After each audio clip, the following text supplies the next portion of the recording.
ਸਤਿ ਸ਼੍ਰੀ ਅਕਾਲ। ਤੁਸੀਂ ਦੇਖ ਰਹੇ ਹੋ ਟੀਵੀ ਪੰਜਾਬ ਤੇ ਮੈਂ ਹਾਂ ਜਸਵੀਰ।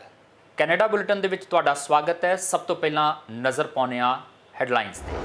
ਕੈਨੇਡੀਅਨ ਜੰਗਲਾਂ ਦੀ ਅੱਗ ਕਾਰਨ ਫੈਲਿਆ ਧੂਆਂ ਬਣਿਆ ਮੁਸੀਬਤ। ਲੋਕਾਂ ਨੂੰ N95 ਮਾਸਕ ਲਾਉਣ ਦੀ ਸਲਾਹ। ਕੈਨੇਡਾ ਡੇ ਤੇ ਆਤਿਸ਼ਬਾਜ਼ੀ ਯੋਜਨਾ ਵੀ ਕੈਂਸਲ। ਗੂਗਲ ਹਟਾਏਗਾ ਆਨਲਾਈਨ ਨਿਊਜ਼ ਕੰਟੈਂਟ। ਫੈਡਰਲ ਸਰਕਾਰ ਦੇ ਬਿੱਲ C-18 ਕਾਰਨ ਲਿਆ ਫੈਸਲਾ। ਸਰਵਿਸ ਕੈਨੇਡਾ ਨੇ ਪਾਸਪੋਰਟ ਡਿਲੀਵਰੀ ਬਿਹਤਰ ਹੋਣ ਦਾ ਕੀਤਾ ਦਾਅਵਾ। ESDC ਮੁਤਾਬਕ ਪਾਸਪੋਰਟ ਐਪਲੀਕੇਸ਼ਨ ਬੈਕਲੌਗ ਨਹੀਂ ਤੇ ਡਿਲੀਵਰੀ ਸਟੈਂਡਰਡ ਨੂੰ ਕੀਤਾ ਭਾਰ। ਕੈਨੇਡਾ 'ਚ ਮਹਿੰਗਾਈ ਦਰ 4.4% ਤੋਂ ਘਟ ਕੇ 3.4% ਤੇ ਆਈ, ਪਰ ਵਿਆਜ ਦਰਾਂ 'ਚ ਇੱਕ ਹੋਰ ਵਾਧੇ ਦੀ ਪੇਸ਼ਨਗੋਈ। ਗਰੋਸਰੀ ਦੀਆਂ ਕੀਮਤਾਂ 'ਚ ਮਈ ਮਹੀਨੇ ਦੌਰਾਨ ਹੋਇਆ 9% ਦੀ ਵਾਧਾ। ਤੇ ਹੁਣ ਖਬਰਾਂ ਦਾ ਵਿਸਥਾਰ। ਪ੍ਰਧਾਨ ਮੰਤਰੀ ਜਸਟਿਨ ਟਰੂਡੋ ਨੇ ਅਰਲੀ ਲਰਨਿੰਗ ਅਤੇ ਚਾਈਲਡ ਕੇਅਰ ਬੁਨਿਆਦੀ ਢਾਂਚਾ ਫੰਡ ਦੀ ਸਥਾਪਨਾ ਦੀ ਘੋਸ਼ਣਾ ਕੀਤੀ ਹੈ, ਜੋ ਕਿ ਬਾਲ ਦੇਖਭਾਲ ਪ੍ਰੋਵਾਈਡਰਸ ਨੂੰ ਹੋਰ ਸਪੇਸ ਬਣਾਉਣ ਲਈ ਲੋੜੀਂਦੇ ਭੌਤਿਕ ਬੁਨਿਆਦੀ ਢਾਂਚੇ ਦੀ ਲਾਗਤ ਲਈ ਫੰਡ ਦੇ ਕੇ ਕਿਫਾਇਤੀ ਚਾਈਲਡ ਕੇਅਰ ਪ੍ਰਦਾਨ ਕਰਨ 'ਚ ਮਦਦ ਕਰੇਗਾ। Good morning, everyone. I'm very happy to be here in Mississauga with Karina and Ickwinder. You don't know this, but we're all gathered here for a garden party for Karina's birthday. So happy birthday, Karina. It's great to be able to meet with families to talk about our plan to build an economy that works for all Canadians. 6 provinces and territories have already reached the $10 a day target, and fees everywhere else have come down by an average of at least 50%. This means families are now saving hundreds, if not thousands, of dollars a month.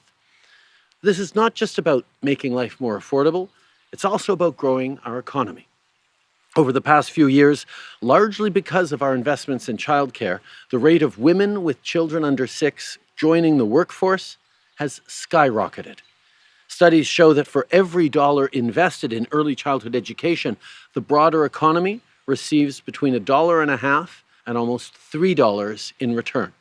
So yes, childcare is social policy, but it's also economic policy. And today, we're here to announce that we'll continue investing in our economy, in families, and in educators.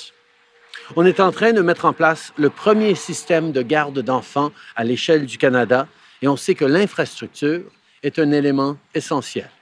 We need more childcare spaces so more families can benefit from affordable, high-quality childcare. So today, we're launching the Early Learning and Childcare Infrastructure Fund.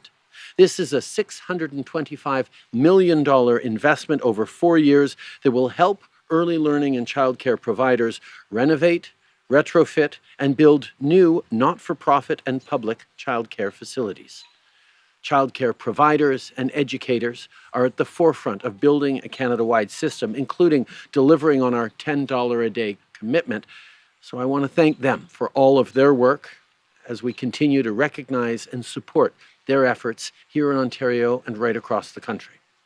We're focused on delivering results for Canadians, and that must include better access to childcare for families. Google ਦਾ ਕਹਿਣਾ ਹੈ ਕਿ ਜਦੋਂ federal ਸਰਕਾਰ ਸਾਲ ਦੇ ਅੰਤ ਤੱਕ ਆਪਣੇ ਵਿਵਾਦਪੂਰਨ ਆਨਲਾਈਨ ਨਿਊਜ਼ ਐਕਟ, ਜਿਸ ਨੂੰ ਰਸਮੀ ਤੌਰ ਤੇ ਬਿੱਲ C-18 ਵਜੋਂ ਜਾਣਿਆ ਜਾਂਦਾ ਹੈ, ਨੂੰ ਲਾਗੂ ਕਰਦਾ ਹੈ ਤਾਂ ਉਹ ਕੈਨੇਡਾ ਵਿੱਚ ਨਿਊਜ਼ ਲਿੰਕਸ ਤੱਕ ਪਹੁੰਚ ਨੂੰ ਹਟਾ ਦੇਵੇਗਾ।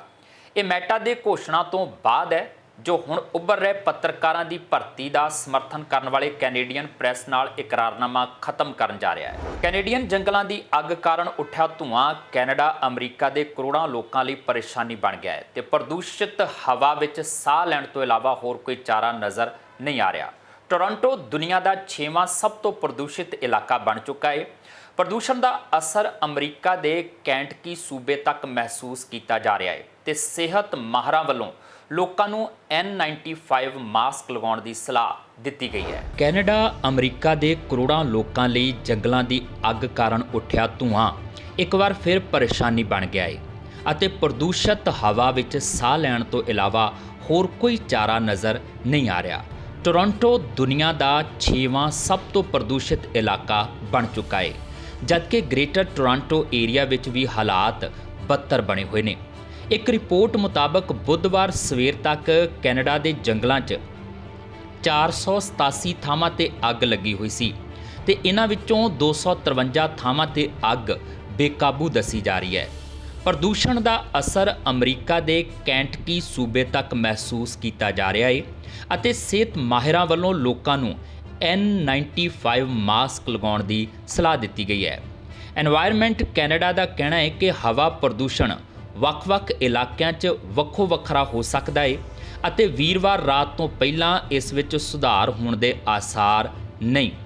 ਕੈਨੇਡਾ 'ਚ 1 ਜਨਵਰੀ ਤੋਂ ਹੁਣ ਤੱਕ ਜੰਗਲਾਂ ਦੀ ਅੱਗ 76,000 ਵਰਗ ਕਿਲੋਮੀਟਰ ਤੋਂ ਵੱਧ ਇਲਾਕਾ ਸਾੜ ਚੁੱਕੀ ਹੈ ਅਤੇ 1999 ਦਾ ਰਿਕਾਰਡ ਟੁੱਟ ਚੁੱਕਾ ਹੈ ਜਦੋਂ 75,596 ਵਰਗ ਕਿਲੋਮੀਟਰ ਇਲਾਕੇ 'ਚ ਅੱਗ ਲੱਗੀ ਸੀ।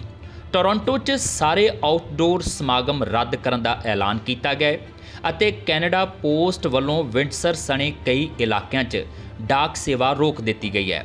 ਓਨਟਾਰੀਓ 'ਚ ਵਿੰਡਸਰ ਤੋਂ ਓਟਾਵਾ ਤੱਕ ਦੇ ਇਲਾਕੇ ਨੂੰ ਹਵਾ ਪ੍ਰਦੂਸ਼ਣ ਦੇ ਮਾਮਲੇ 'ਚ ਖਤਰੇ ਵਾਲਾ ਕੋਰੀਡੋਰ ਕਰਾਰ ਦਿੱਤਾ ਗਿਆ ਹੈ। ਹਵਾ ਪ੍ਰਦੂਸ਼ਣ ਦੇ ਮਾਮਲੇ 'ਚ BC ਦੇ ਪ੍ਰਿੰਸ ਜਾਰਜ ਤੋਂ ਨਾਰਥ ਵੈਸਟ ਟੈਰੀਟਰੀਜ਼ ਤੱਕ ਹਾਲਾਤ ਸੁਖਾਵੇਂ ਨਾ ਹੋਣ ਦੀ ਚੇਤਾਵਨੀ ਦਿੱਤੀ ਗਈ ਹੈ। ਇਸ ਤੋਂ ਇਲਾਵਾ ਐਲਬਰਟਾ ਦੀ ਮੈਕੈਂਜੀ ਕਾਉਂਟੀ ਅਤੇ ਵੁੱਡ ਬਫਲੋ ਰੀਜਨਲ ਮਿਊਨਿਸਪੈਲਿਟੀ ਦੇ ਇਲਾਕੇ 'ਚ ਪ੍ਰਦੂਸ਼ਣ ਦਾ ਅਸਰ ਰਹੇਗਾ। ਸਿਹਤ ਮਾਹਿਰਾਂ ਵੱਲੋਂ ਸਾਹ ਦੀਆਂ ਬਿਮਾਰੀਆਂ ਵਾਲੇ ਲੋਕਾਂ ਨੂੰ ਵਧੇਰੇ ਚੌਕਸੀ ਵਰਤਣ ਦੀ ਹਦਾਇਤ ਦਿੱਤੀ ਗਈ ਹੈ। ਕੈਨੇਡੀਅਨ ਜੰਗਲੀ ਅੱਗ ਦਾ ਸਾਇਆ ਹੁਣ ਤਿਉਹਾਰਾਂ ਤੇ ਪੈਂਦਾ ਵੀ ਨਜ਼ਰ ਆ ਰਿਹਾ ਹੈ। ਹਵਾ ਗੁਣਵੱਤਾ ਸੰਬੰਧੀ ਚਿੰਤਾਵਾਂ ਬਰਕਰਾਰ ਹੋਣ ਕਾਰਨ ਮੌਂਟਰੀਅਲ 'ਚ ਸ਼ਨੀਵਾਰ ਰਾਤ ਲਈ ਕੈਨੇਡਾ ਡੇ ਆਤਿਸ਼ਬਾਜ਼ੀ ਦੀ ਯੋਜਨਾ ਨੂੰ ਰੱਦ ਕਰ ਦਿੱਤਾ ਗਿਆ ਹੈ। ਆਯੋਜਕਾਂ ਮੁਤਾਬਕ ਜਨਤਕ ਸਿਹਤ ਅਧਿਕਾਰੀ ਇਹ ਦੱਸਣ 'ਚ ਅਸਮਰੱਥ ਨੇ ਕਿ ਕੀ ਧੂਏ ਦੀ ਚੇਤਾਵਨੀ ਸ਼ਨੀਵਾਰ ਤੱਕ ਜਾਰੀ ਰਹੇਗੀ। ਉੱਤਰੀ ਕਿਊਬਿਕ 'ਚ ਜੰਗਲੀ ਅੱਗ ਦੇ ਕਾਰਨ ਹਵਾ ਗੁਣਵੱਤਾ ਸੰਬੰਧੀ ਚਿੰਤਾਵਾਂ ਬਰਕਰਾਰ ਹੋਣ ਕਾਰਨ ਮੌਂਟਰੀਅਲ 'ਚ ਸ਼ਨੀਵਾਰ ਰਾਤ ਲਈ ਕੈਨੇਡਾ ਡੇ ਆਤਿਸ਼ਬਾਜ਼ੀ ਦੀ ਯੋਜਨਾ ਨੂੰ ਰੱਦ ਕਰ ਦਿੱਤਾ ਗਿਆ ਹੈ। ਕੈਨੇਡੀਅਨ ਜੰਗਲਾਂ ਦੀ ਅੱਗ ਨੇ ਅਮਰੀਕਾ ਅਤੇ ਕੈਨੇਡਾ ਦੇ ਬਹੁਤ ਸਾਰੇ ਹਿੱਸਿਆਂ ਨੂੰ ਧੂਏ ਦੀ ਧੁੰਦ 'ਚ ਢੱਕ ਦਿੱਤਾ ਹੈ।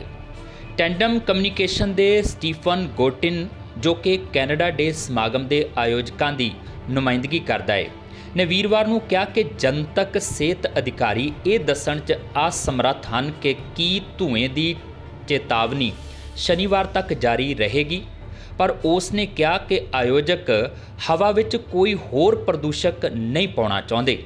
ਇਹ ਘੋਸ਼ਣਾ ਅਮਿਊਜ਼ਮੈਂਟ ਪਾਰਕ ਲਾਰੋਂਡੇ ਦੇ ਉਸ ਐਲਾਨ ਤੋਂ ਇੱਕ ਦਿਨ ਬਾਅਦ ਆਈ ਹੈ ਜਿਸ ਵਿੱਚ ਕਿਹਾ ਗਿਆ ਸੀ ਕਿ ਉਹ ਏਅਰ ਕੁਆਲਿਟੀ ਦੀਆਂ ਚਿੰਤਾਵਾਂ ਦੇ ਕਾਰਨ ਵੀਰਵਾਰ ਨੂੰ ਹੋਣ ਵਾਲੇ ਆਤਿਸ਼ਬਾਜ਼ੀ ਨੂੰ ਰੱਦ ਕਰ ਦੇਵੇਗਾ।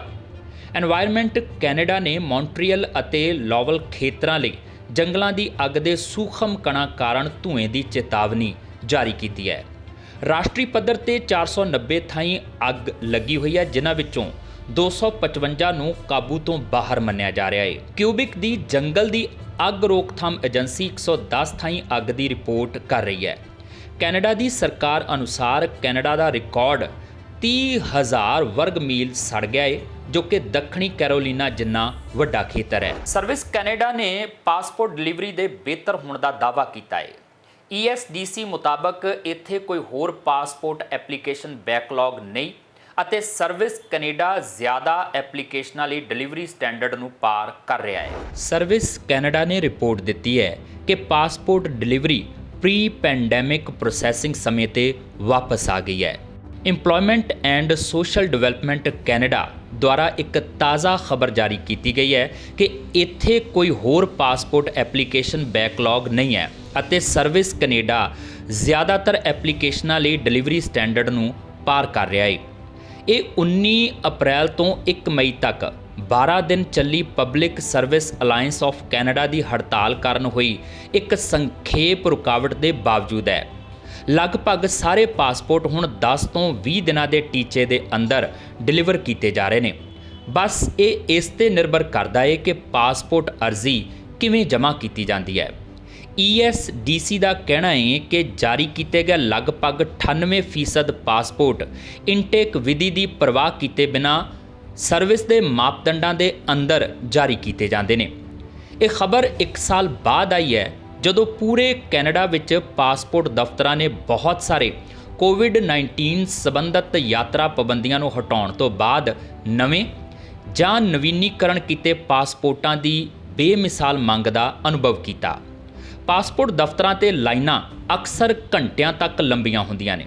ਕੁਝ ਲੋਕ ਤਾਂ ਰਾਤ ਭਰ ਕੈਂਪ ਕਰਦੇ ਨੇ ਤਾਂ ਜੋ ਇਹ ਯਕੀਨੀ ਬਣਾਇਆ ਜਾ ਸਕੇ ਕਿ ਉਹ ਵਿਅਕਤੀਗਤ ਤੌਰ ਤੇ ਆਪਣੀ ਅਰਜ਼ੀ ਜਮ੍ਹਾਂ ਕਰ ਪਾਉਣ। ਵਿਭਾਗ ਦਾ ਕਹਿਣਾ ਹੈ ਕਿ ਪਾਸਪੋਰਟ ਕਰਮਚਾਰੀ ਇਸ ਸਰਗਰਮੀ 'ਚ ਨਵੀਨੀਕਰਨ ਦੀ ਇੱਕ ਲਹਿਰ ਦੀ ਉਮੀਦ 'ਚ ਸਰਵਿਸ 'ਚ ਸੁਧਾਰਾਂ ਤੇ ਕੰਮ ਕਰ ਰਹੇ ਨੇ। ਕੈਨੇਡਾ ਨੇ ਜੁਲਾਈ 2013 ਵਿੱਚ 10 ਸਾਲਾਂ ਦੀ ਵੈਧਤਾ ਵਾਲੇ ਪਾਸਪੋਰਟ ਪੇਸ਼ ਕੀਤੇ ਸਨ ਤੇ ਇਹਨਾਂ ਦੀ ਮਿਆਦ ਜਲਦੀ ਹੀ ਖਤਮ ਹੋ ਜਾਵੇਗੀ। ਸਰਵਿਸ ਵਿੱਚ ਸੁਧਾਰਾਂ ਦਾ ਮਤਲਬ ਹੈ ਕਿ ਨਵੇਂ ਕੈਨੇਡੀਅਨ ਨਾਗਰਿਕਾਂ ਨੂੰ ਇਸ ਗਰਮੀ 'ਚ ਆਪਣੇ ਨਵੇਂ ਪਾਸਪੋਰਟ ਤੇ ਆਪਣੇ ਅਜ਼ੀਜ਼ਾਂ ਨੂੰ ਦੇਖਣ ਲਈ ਘਰ ਦੀ ਯਾਤਰਾ ਕਰਨ ਦੀ ਯੋਜਨਾ ਬਣਾਉਣ 'ਚ ਮੁਸ਼ਕਲ ਨਹੀਂ ਆਉਣੀ ਚਾਹੀਦੀ। ਪਾਸਪੋਰਟ ਕੈਨੇਡਾ ਨੇ 2023 ਵਿੱਚ ਹੁਣ ਤੱਕ 8,52,599 ਪਾਸਪੋਰਟ ਜਾਰੀ ਕੀਤੇ ਨੇ ਅਤੇ ਅਪ੍ਰੈਲ 2022 ਤੋਂ ਮਾਰਚ 2023 ਦਰਮਿਆਨ 33,46,223 ਪਾਸਪੋਰਟ ਜਾਰੀ ਕੀਤੇ ਨੇ। ਇਹ ਭਵਿੱਖਬਾਣੀ ਕਰਦਾ ਹੈ ਕਿ ਇਹ ਵਿੱਤੀ ਸਾਲ 2023-24 'ਚ 4.3 ਤੋਂ 4.9 ਮਿਲੀਅਨ ਪਾਸਪੋਰਟ ਜਾਰੀ ਕਰੇਗਾ। ਪਾਸਪੋਰਟ ਸਿਰਫ ਕੈਨੇਡੀਅਨ ਨਾਗਰਿਕਾਂ ਲਈ ਉਪਲਬਧ ਨੇ। ਸਰਵਿਸ ਕੈਨੇਡਾ ਵੱਲੋਂ ਸੇਵਾ ਦੇ ਮਿਆਰਾਂ ਨੂੰ ਬਣਾਈ ਰੱਖਣ 'ਚ ਮਦਦ ਕਰਨ ਦਾ ਇੱਕ ਤਰੀਕਾ ਆਨਲਾਈਨ ਨਵਿਆਉਣ ਦੀ ਪੇਸ਼ਕਸ਼ ਕਰਨਾ ਹੈ। ਇਸ ਸਾਲ ਮਈ ਤੱਕ ਜਿਨ੍ਹਾਂ ਪਾਸਪੋਰਟਾਂ ਦੀ ਮਿਆਦ ਜਾਂ ਤਾਂ ਪਿਛਲੇ 15 ਸਾਲਾਂ ਵਿੱਚ ਖਤਮ ਹੋ ਚੁੱਕੀ ਹੈ ਜਾਂ ਜਿਨ੍ਹਾਂ ਪਾਸਪੋਰਟਾਂ ਦੇ ਗੁੰਮ, ਚੋਰੀ ਜਾਂ ਖਰਾਬ ਹੋਣ ਦੀ ਖਬਰ ਆਈ ਹੈ, ਉਹ ਹੁਣ ਦਫ਼ਤਰ ਵਿੱਚ ਲਾਈਨ 'ਚ ਉਡੀਕ ਕਰਨ ਦੀ ਬਜਾਏ ਲੋੜੀਂਦੇ ਦਸਤਾਵੇਜ਼ ਆਨਲਾਈਨ ਜਮ੍ਹਾਂ ਕਰਵਾਉਣ ਦੇ ਯੋਗ ਹੋਣਗੇ। ਇੱਥੇ ਇਹ ਵੀ ਦੱਸ ਦਈਏ ਕਿ ਇਹ ਉਹਨਾਂ ਨਵੇਂ ਨਾਗਰਿਕਾਂ ਤੇ ਲਾਗੂ ਨਹੀਂ ਹੁੰਦਾ ਜੋ ਆਪਣੇ ਪਹਿਲੇ ਕੈਨੇਡੀਅਨ ਪਾਸਪੋਰਟ ਲਈ ਅਰਜ਼ੀ ਦੇ ਰਹੇ ਨੇ। ਕੈਨੇਡਾ 'ਚ ਮਹਿੰਗਾਈ ਦਰ ਬੇਸ਼ੱਕ 4.4% ਤੋਂ ਘਟ ਕੇ 3.4% ਤੇ ਆ ਚੁੱਕੀ ਹੈ, ਪਰ ਲੋਕਾਂ ਦਾ ਗਰੋਸਰੀ ਬਿੱਲ ਹੇਠਾਂ ਨਹੀਂ ਆ ਰਿਹਾ। ਆਰਥਿਕ ਮਾਹਿਰ ਵਿਆਜ ਦਰਾਂ 'ਚ ਇੱਕ ਹੋਰ ਵਾਧੇ ਦੀ ਪੇਸ਼ਨਗੋਈ ਕਰ ਰਹੇ ਨੇ। ਗਰੋਸਰੀ ਦੀਆਂ ਕੀਮਤਾਂ 'ਚ ਮਈ ਮਹੀਨੇ ਦੌਰਾਨ 9% ਦਾ ਵਾਧਾ ਹੋਇਆ ਸੀ। ਕੈਨੇਡਾ 'ਚ ਮਹਿੰਗਾਈ ਦਰ ਘਟ ਕੇ 3.4% ਤੇ ਆ ਚੁੱਕੀ ਹੈ, ਪਰ ਲੋਕਾਂ ਦਾ ਗਰੋਸਰੀ ਬਿੱਲ ਹੇਠਾਂ ਨਹੀਂ ਆ ਰਿਹਾ। ਗੈਸੋਲੀਨ ਦੀਆਂ ਕੀਮਤਾਂ 'ਚ ਕਮੀ ਕਾਰਨ ਮਈ ਮਹੀਨੇ ਦੌਰਾਨ ਮਹਿੰਗਾਈ ਦਰ 4.4% ਤੋਂ ਘਟ ਕੇ 3.4% ਤੇ ਆ ਗਈ ਅਤੇ ਪਿਛਲੇ 2 ਸਾਲ ਦਾ ਇਹ ਸਭ ਤੋਂ ਹੇਠਲਾ ਪੱਧਰ ਮੰਨਿਆ ਜਾ ਰਿਹਾ ਹੈ। ਦੂਜੇ ਪਾਸੇ ਬੈਂਕ ਆਫ ਕੈਨੇਡਾ ਇਹਨਾਂ ਅੰਕੜਿਆਂ ਤੋਂ ਪ੍ਰਭਾਵਿਤ ਨਜ਼ਰ ਨਹੀਂ ਆ ਰਿਹਾ ਅਤੇ ਆਰਥਿਕ ਮਾਹਰ ਵਿਆਜ ਦਰਾਂ 'ਚ ਇੱਕ ਹੋਰ ਵਾਧੇ ਦੀ ਪੇਸ਼ਨਗੋਈ ਕਰ ਰਹੇ ਨੇ। ਗਰੋਸਰੀ ਦੀਆਂ ਕੀਮਤਾਂ 'ਚ ਮਈ ਮਹੀਨੇ ਦੌਰਾਨ 9% ਵਾਧਾ ਹੋਇਆ। ਖਾਣ ਵਾਲੇ ਤੇਲ 20.3% ਮਹਿੰਗੇ ਹੋਏ, ਜਦਕਿ ਬੇਕਰੀ ਵਸਤਾਂ ਦੀ ਕੀਮਤ 15% ਉੱਪਰ ਗਈ। ਯੂਨੀਵਰਸਿਟੀ ਆਫ ਗੁਐਲਫ 'ਚ ਇਕਨੋਮਿਕਸ ਦੇ ਪ੍ਰੋਫੈਸਰ ਮਾਈਕਲ ਵੌਨ ਨੇ ਕਿਹਾ ਹੈ ਕਿ ਕੁਝ ਗਰੋਸਰੀ ਵਸਤਾਂ ਦੇ ਭਾਅ ਜ਼ਰੂਰ ਘਟੇ ਨੇ, ਪਰ ਵੱਡੀ ਰਾਹਤ ਨਹੀਂ ਮਿਲ ਸਕੀ। ਜੇ ਗੈਸੋਲੀਨ ਦੀਆਂ ਕੀਮਤਾਂ ਵਿੱਚ ਆਈ ਕਮੀ ਨੂੰ ਇੱਕ ਪਾਸੇ ਰੱਖ ਦਿੱਤਾ ਜਾਵੇ ਤਾਂ ਮਹਿੰਗਾਈ ਦਰ ਵਿੱਚ ਅਪ੍ਰੈਲ ਦੇ ਮੁਕਾਬਲੇ ਕੋਈ ਤਬਦੀਲੀ ਨਹੀਂ ਹੋਈ ਤੇ ਇਸੇ ਕਰਕੇ ਬੈਂਕ ਆਫ ਕੈਨੇਡਾ ਵੱਲੋਂ ਵਿਆਜ ਦਰਾਂ 'ਚ ਇੱਕ ਹੋਰ ਵਾਧਾ ਕੀਤਾ ਜਾ ਸਕਦਾ ਹੈ। ਪਿਛਲੇ ਸਾਲ ਸਿਖਰ ਤੇ ਪੁੱਜਣ ਮਗਰੋਂ ਗੈਸੋਲੀਨ ਦੀਆਂ ਕੀਮਤਾਂ 'ਚ ਤਕਰੀਬਨ 18% ਕਮੀ ਆ ਚੁੱਕੀ ਹੈ, ਪਰ ਰਹਿਣ ਸਹਿਣ ਲਈ ਜ਼ਰੂਰੀ ਹੋਰ ਵਸਤਾਂ ਸਸਤੀਆਂ ਨਹੀਂ ਹੋਈਆਂ। ਜਿਵੇਂ ਖਾਣ ਪੀਣ ਵਾਲੀਆਂ ਵਸਤਾਂ ਨੇ ਪਰੇਸ਼ਾਨ ਕੀਤਾ ਹੋਇਆ ਏ, ਉਸੇ ਤਰ੍ਹਾਂ ਮੌਰਗੇਜ ਦਰਾਂ ਵੀ ਮੁਸੀਬਤ ਬਣ ਚੁੱਕੀਆਂ ਨੇ। ਮੌਰਗੇਜ ਇੰਟਰਸਟ ਕਾਸਟ ਇੰਡੈਕਸ ਵੱਧ ਕੇ 29.9% ਹੋ ਗਿਆ ਏ ਤੇ ਇਹ ਹੁਣ ਤੱਕ ਦਾ ਸਭ ਤੋਂ ਤੇਜ਼ ਵਾਧਾ ਮੰਨਿਆ ਜਾ ਰਿਹਾ ਹੈ। ਅਮਰੀਕਾ ਦੀ ਸੁਪਰੀਮ ਕੋਰਟ ਨੇ ਸਿੱਖਿਆ ਦੇ ਖੇਤਰ ਦੇ ਵਿੱਚ ਇੱਕ ਅਹਿਮ ਫੈਸਲਾ ਸੁਣਾਇਆ ਹੈ। ਫੈਸਲੇ ਦੇ ਵਿੱਚ ਕਿਹਾ ਗਿਆ ਹੈ ਕਿ ਹਾਰਵਰਡ ਯੂਨੀਵਰਸਿਟੀ ਅਤੇ ਉੱਤਰੀ ਕੈਰੋਲੀਨਾ ਯੂਨੀਵਰਸਿਟੀ 'ਚ ਨਸਲ ਆਧਾਰਿਤ ਦਾਖਲੇ ਗੈਰ ਸੰਵਿਧਾਨਕ ਨੇ। ਸੁਪਰੀਮ ਕੋਰਟ ਨੇ ਇਹ ਫੈਸਲਾ 6-3 ਦੇ ਬਹੁਮਤ ਨਾਲ ਦਿੱਤਾ ਹੈ। ਚੀਫ ਜਸਟਿਸ ਜੌਨ ਰੌਬਰਟਸ ਨੇ ਕਿਹਾ ਹੈ ਕਿ ਨਸਲ ਸੁਚੇਤ ਦਾਖਲਾ ਪ੍ਰੋਗਰਾਮ ਅਸਿੱਧੇ ਤੌਰ ਤੇ ਨਸਲ ਨੂੰ ਨਕਾਰਾਤਮਕ ਤਰੀਕੇ ਨਾਲ ਲਾਗੂ ਕਰਦੇ ਹਨ ਅਤੇ ਨਸਲੀ ਰੂੜੀਵਾਦ ਨੂੰ ਸ਼ਾਮਿਲ ਕਰਦੇ ਨੇ। ਅਮਰੀਕਾ ਦੇ ਕਾਲਜਾਂ 'ਚ ਹੁਣ ਰਿਜ਼ਰਵੇਸ਼ਨ ਨਹੀਂ ਮਿਲੇਗਾ। ਇਹ ਫੈਸਲਾ ਅਮਰੀਕਾ ਦੀ ਸੁਪਰੀਮ ਕੋਰਟ ਨੇ ਸੁਣਾਇਆ ਹੈ। ਅਮਰੀਕਾ ਦੀ ਸੁਪਰੀਮ ਕੋਰਟ ਨੇ ਵੀਰਵਾਰ ਨੂੰ ਯੂਨੀਵਰਸਿਟੀਆਂ ਦੇ ਦਾਖਲਿਆਂ 'ਚ ਨਸਲ ਅਤੇ ਜਾਤ ਦੀ ਵਰਤੋਂ ਤੇ ਪਾਬੰਦੀ ਲਗਾ ਦਿੱਤੀ ਹੈ। ਇਹ ਫੈਸਲਾ ਸੁਪਰੀਮ ਕੋਰਟ ਦੇ 9 ਜੱਜਾਂ ਦੇ ਬੈਂਚ ਨੇ ਦਿੱਤਾ। ਅਮਰੀਕਾ 'ਚ ਅਫਰੀਕਨ ਅਮਰੀਕਨ ਅਤੇ ਘੱਟ ਗਿਣਤੀਆਂ ਨੂੰ ਕਾਲਜ 'ਚ ਦਾਖਲੇ 'ਚ ਰਾਖਵਾਂਕਰਨ ਦੇਣ ਦਾ ਨਿਯਮ ਹੈ। ਇਸ ਨੂੰ ਹਾਂ ਪੱਖੀ ਕਾਰਵਾਈ ਕਿਹਾ ਜਾਂਦਾ ਹੈ। ਵੀਰਵਾਰ ਨੂੰ ਸੁਪਰੀਮ ਕੋਰਟ ਫੇਅਰ ਐਡਮਿਸ਼ਨ ਲਈ ਐਕਟਿਵਿਸਟ ਗਰੁੱਪ ਸਟੂਡੈਂਟਸ ਦੀ ਪਟੀਸ਼ਨ ਤੇ ਸੁਣਵਾਈ ਕਰ ਰਿਹਾ ਸੀ।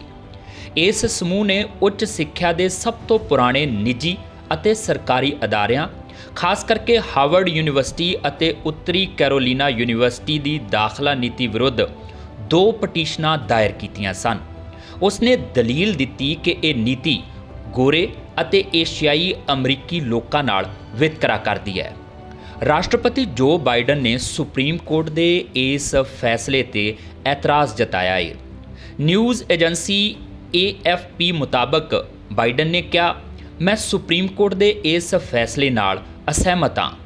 ਅਮਰੀਕਾ ਨੇ ਕਈ ਦਹਾਕਿਆਂ ਤੋਂ ਦੁਨੀਆ ਸਾਹਮਣੇ ਮਿਸਾਲ ਪੇਸ਼ ਕੀਤੀ ਹੈ। ਇਸ ਫੈਸਲੇ ਨਾਲ ਉਹ ਮਿਸਾਲ ਖਤਮ ਹੋ ਜਾਵੇਗੀ। ਉਨ੍ਹਾਂ ਕਿਹਾ ਕਿ ਇਸ ਫੈਸਲੇ ਨੂੰ ਆਖਰੀ ਸ਼ਬਦ ਨਹੀਂ ਮੰਨਿਆ ਜਾ ਸਕਦਾ। ਅਮਰੀਕਾ ਵਿੱਚ ਅਜੇ ਵੀ ਵਿਤਕਰਾ ਹੈ।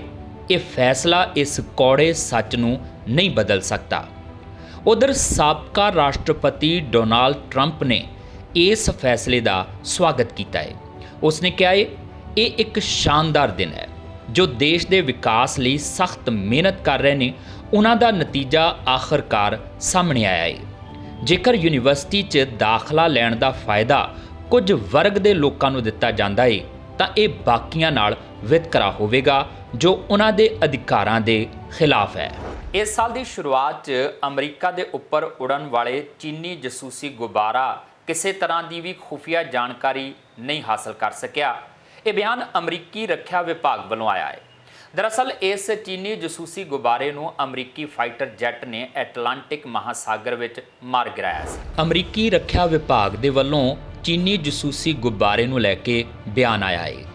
ਪੈਂਟਾਗਨ ਵੱਲੋਂ ਕਿਹਾ ਗਿਆ ਹੈ ਕਿ US ਦੇ ਉੱਪਰ ਕਰੀਬ 1 ਹਫ਼ਤੇ ਉਡਾਨ ਭਰਨ ਵਾਲਾ ਜਸੂਸੀ ਗੁਬਾਰਾ ਕੋਈ ਜਾਣਕਾਰੀ ਨਹੀਂ ਜੁਟਾ ਪਾਇਆ, ਜਿਸ ਨੂੰ ਅਮਰੀਕਾ ਦੇ ਫਾਈਟਰ ਜੈਟ F-22 ਨੇ ਐਟਲਾਂਟਿਕ ਮਹਾਸਾਗਰ 'ਚ ਮਾਰ ਸੁੱਟਿਆ ਸੀ।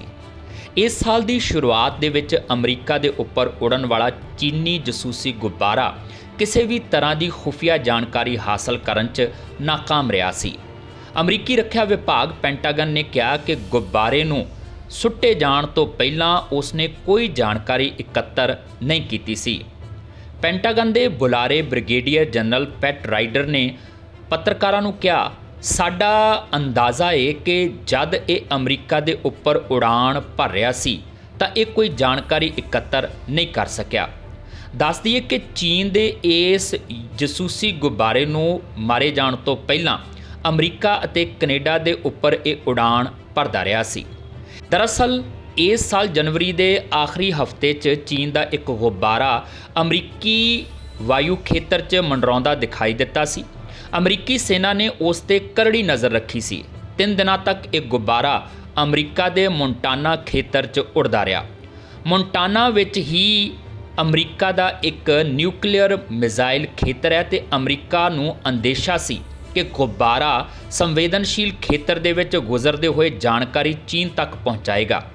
ਅਮਰੀਕੀ ਰਾਸ਼ਟਰਪਤੀ ਜੋ ਬਾਈਡਨ ਨੇ ਸੁਰੱਖਿਆ ਕਾਰਨਾਂ ਦੀ ਵਜ੍ਹਾ ਨਾਲ ਇਸ ਗੁਬਾਰੇ ਨੂੰ ਹੇਠਾਂ ਸੁੱਟਣ ਦੇ ਆਦੇਸ਼ ਦਿੱਤੇ ਸਨ। ਉਹਨਾਂ ਦਾ ਕਹਿਣਾ ਸੀ ਕਿ ਇਸ ਗੱਲ ਦਾ ਧਿਆਨ ਰੱਖਿਆ ਜਾਵੇ ਕਿ 3 ਬੱਸਾਂ ਦੇ ਆਕਾਰ ਦੇ ਗੁਬਾਰੇ ਨਾਲ ਕਿਸੇ ਨੂੰ ਕੋਈ ਨੁਕਸਾਨ ਨਾ ਹੋਵੇ। ਇਸ ਲਈ ਗੁਬਾਰੇ ਦੇ ਐਟਲਾਂਟਿਕ ਮਹਾਸਾਗਰ ਦੇ ਉੱਪਰ ਆਉਣ ਦਾ ਇੰਤਜ਼ਾਰ ਕੀਤਾ ਗਿਆ।